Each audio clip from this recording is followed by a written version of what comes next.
Morning दोस्तों, आप लोगों का मेरे यूट्यूब चैनल एजुकेशन विद सिक्का पर एक बार फिर से स्वागत करता हूं। तो दोस्तों, आज मैं आपको पॉलिटी का एक टॉपिक इसमें है राष्ट्रपति का चुनाव। ये मैं आपको बताऊंगा कि भारत में राष्ट्रपति का चुनाव कैसे किया जाता है, कैसे होता है, और वो भी पूरी आसान भाषा में। इसमें जो है दोस्तों कुछ कठिन शब्द आते हैं जिसको मैं आपको आसान भाषा में बताऊंगा। तो चलिए शुरू करते हैं।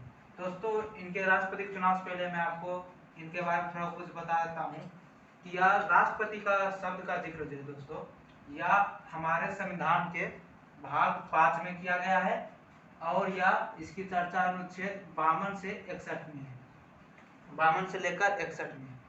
और जबकि राष्ट्रपति के चुनाव की चर्चा अर्थात निर्वाचन की चर्चा अनुच्छेद 54 में किया गया। इसके अनुसार राष्ट्रपति का जो निर्वाचन एकल संक्रमणीय अनुपातिक पद्धति द्वारा अप्रत्यक्ष रूप से गुप्त मतदान द्वारा होता है।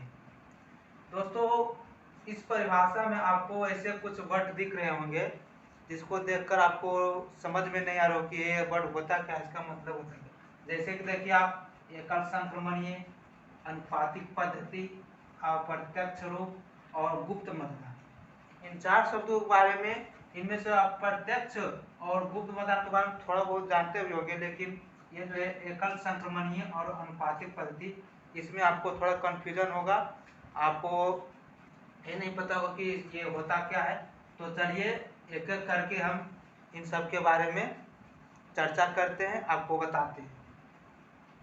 देखिए दोस्तों, है पहला है, देखते हैं अनुपातिक पद्धति। अनुपातिक पद्धति होता क्या है?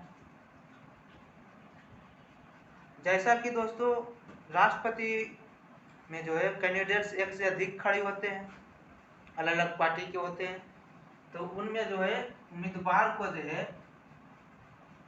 उम्मीदवार जो रहता है 2 या 2 से अधिक, तो उनको वरीयता क्रम में वोट दी जाती है। यानी कि जैसे कि मान लीजिए ए बी सी, ये 3 वैसे उम्मीदवार है, तो इनको मान लीजिए जैसे 3 उम्मीदवार खड़े हुए थे, इनको जब वरीयता क्रम में, जैसे कि कोई एक व्यक्ति से वोट देने के लिए आया तो वो तीनों को वोट देगा, और वो किसे पहले स्थान पर रखेगा, किसे दूसरे स्थान पर रखेगा, किसे तीसरे स्थान पर रखेगा, वही डिसाइड करेगा। यानी कि वह उसकी पसंद में सबसे पहले नंबर पर कौन है, यही करता है। तो चलिए देखते हैं। मान लीजिए जैसे कि कोई पहला व्यक्ति आया, उसने ए को जैसे पहले स्थान पर रखा, बी को दूसरे स्थान पर रखा और सी को तीसरे स्थान पर रखा। फिर एक और व्यक्ति आया, वो जो है ए को दूसरे स्थान पर रखा, बी को पहले स्थान पर रखा और सी को तीसरे स्थान पर रखा। फिर एक और व्यक्ति आया, वो जो है ए को तीसरे स्थान पर रखा, बी को पहले स्थान पर रखा और सी को दूसरे स्थान पर रखा। और आगे बढ़ते हैं, एक और व्यक्ति को उदाहरण देते हैं। ए को मान लीजिए इसको दूसरे स्थान पर रखा, बी को रखा तीसरे स्थान पर और सी को रखा पहले स्थान पर। तो चलिए इसको देखते हैं। ऐसे कि वोट तो बहुत पड़ते हैं, लेकिन आपको उदाहरण के लिए यहाँ पर मैं आपको 4 का उदाहरण देता हूँ। तो इनमें देखा जाता है कि सबसे ज्यादा पहला नंबर पर किसे रखा है, किस उम्मीदवार को पहला नंबर की वरीयता क्रम में दिया गया है।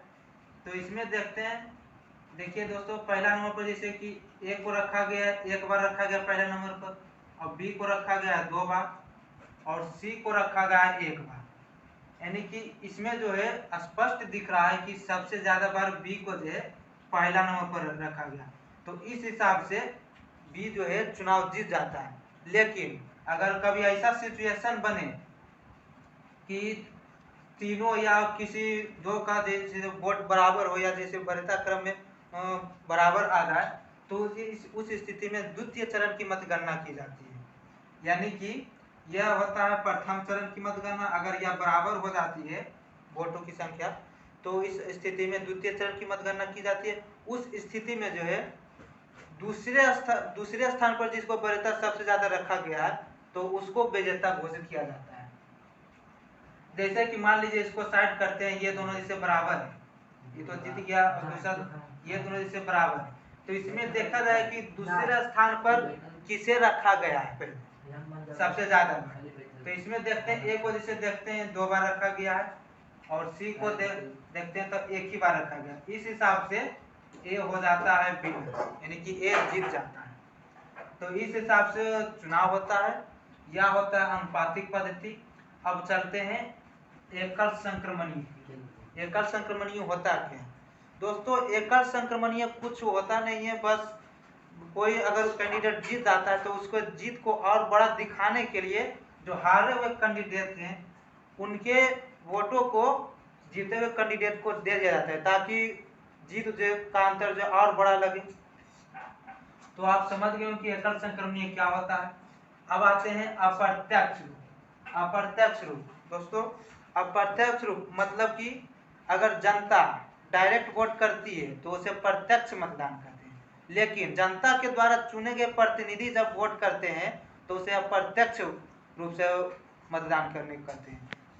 यहाँ जो है दोस्तों, राष्ट्रपति के चुनाव में एमपी हो गए और राज्य के विधायक हो गए, ये सब भाग लेते हैं, अर्थात जनता के प्रतिनिधि राष्ट्रपति के चुनाव में भाग लेते हैं, इसलिए इसे अप्रत्यक्ष रूप से कहा जाता है कि अप्रत्यक्ष मतदान हुआ है। अब आते हैं गुप्त मतदान के तरफ। गुप्त मतदान के मतलब यानी कि एक पेटी रहता है और उसमें रहता है, जैसे एक चिट्टा रहा, उसमें दिया कैंडिडेट का नाम दे दिया गया एबीसी, और इसे वो जो वोट डालने गए हैं तो अपना पहला स्थान, अपना वरीयता क्रम देके उस चिट्टा को बंद करके पुर्जा को इस पेटी में, गुप्त पेटी में रख देते हैं।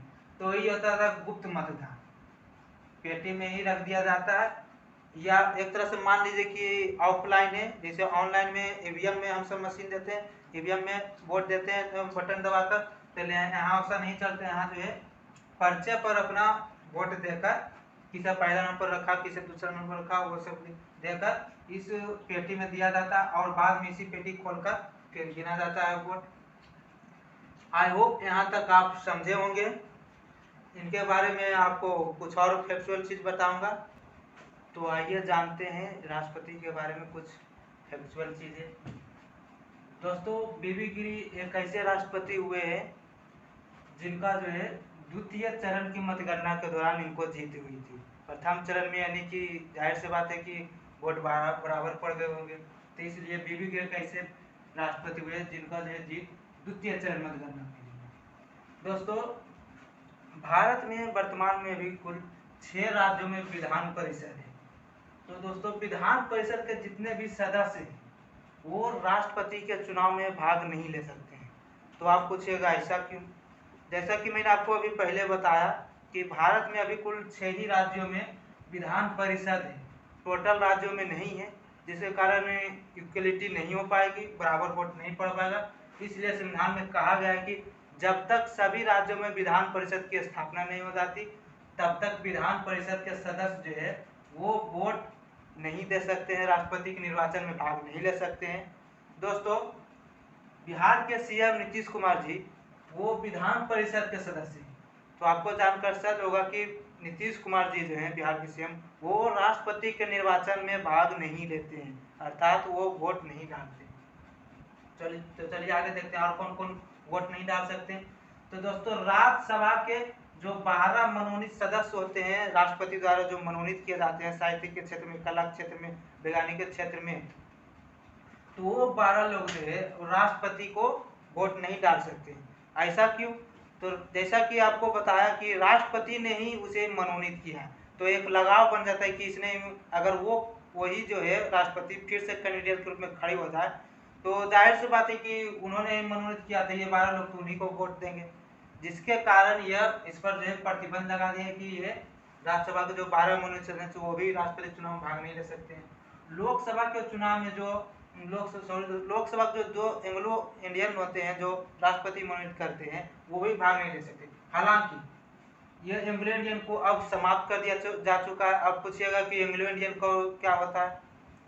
तो एंग्लो इंडियन कुछ नहीं, बस जैसे कि भारत में अंग्रेजों का शासन रहा तो अंग्रेज सब आए वहाँ पर और यहाँ पर आकर बस गए, यहाँ के भारतीय महिला से शादी ब्याह कर लिए, बच्चा कर लिए। लेकिन जब जैसे ही भारत आज़ाद हुआ तो अंग्रेज सब ऐसे ही वहाँ जो अपनी पत्नी है, भारतीय महिला है, जिसको छोड़कर चला गया, उसके बच्चा अपने बच्चा को छोड़कर चला गया अंग्रेज, तो यहाँ पर उसका प्रतिनिधित्व के लिए उस बच्चे को जो है भारतीय नागरिक जो बच्चा हुआ उस अंग्रेज का, उसको कहा गया एंग्लो इंडियन। तो उसको उत्थान के लिए इसका कौन सा होता है, इसके लिए पहले जो है राष्ट्रपति दो गो उसको मनोनीत करते थे कि आएगा तो थोड़ा विकास करा, लेकिन अब एंग्लो इंडियन भी समाप्त हो चुका है क्योंकि उसका बच्चा अब यहीं रहने लगा, तब वह भारतीय कहलाने लगा, एंग्लो इंडियन अब कहलाने नहीं कहलाने लगा, इसलिए इसको इसे समाप्त कर दिया गया। दोस्तों भारत में टोटल एमपी अभी देखा जाए कितने वोट डालते हैं, तो लोकसभा 543 जो एमपी है और राज्यसभा में 233। राज्यसभा में तो होता है 245, लेकिन अभी मैंने आपको बताया कि 12 लोग वोट नहीं डालते, तो टोटल बचे 233, यानी कि टोटल 776 एमपी जो है राष्ट्रपति के निर्वाचन में भाग लेते हैं। ये आंकड़ा थोड़ा आगे पीछे हो सकता है, तो इस पर आप थोड़ा सा देख लीजिएगा। तो टोटल 776 एमपी जो है राज्यसभा के निर्वाचन में भाग लेते हैं, जिनका वोट वैल्यू 5,49,498 होता है। अब आप सोचेंगे कि आदमी 476 और वोट इतना, ऐसा कैसे? तो दोस्तों इसका एक फॉर्मूला के तहत निकाला जाता है, वो मैं अभी बाद में आपको बताऊंगा। तो 776 जो है एमपी का वोट वैल्यू होता है 5,49,498। तो चलिए देखते हैं अब टोटल एमएलए भारत में कितना, तो ये 4,120। इसका आंकड़ा जो आगे पीछे हो सकता है, आप ध्यान दीजिएगा इस पर। तो इनका जो टोटल वोट वैल्यू होता है 5,49,495। इसको भी एक फॉर्मूला के तहत निकाला जाता है, किसी राज्य में कितना जनसंख्या है, कितना सीट है, उसी के आधार पर इसमें वोट वैल्यू निकाला जाता है।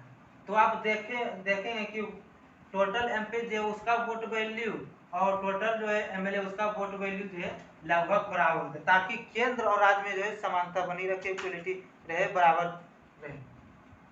तो इन दोनों को अगर मिला दिया जाए तो टोटल वोट वैल्यू होता है 11 लाख।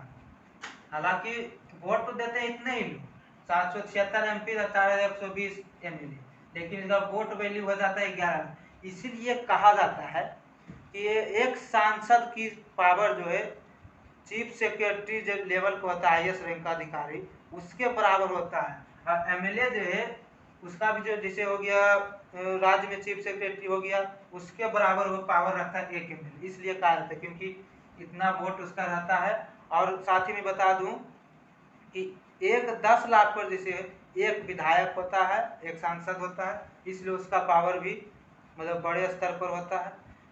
चलिए उसको बाद में देखेंगे। आई होप आप लोग यहाँ तक समझ गए होंगे। तो मिलते हैं अगले वीडियो में, तब तक के लिए जय हिंद।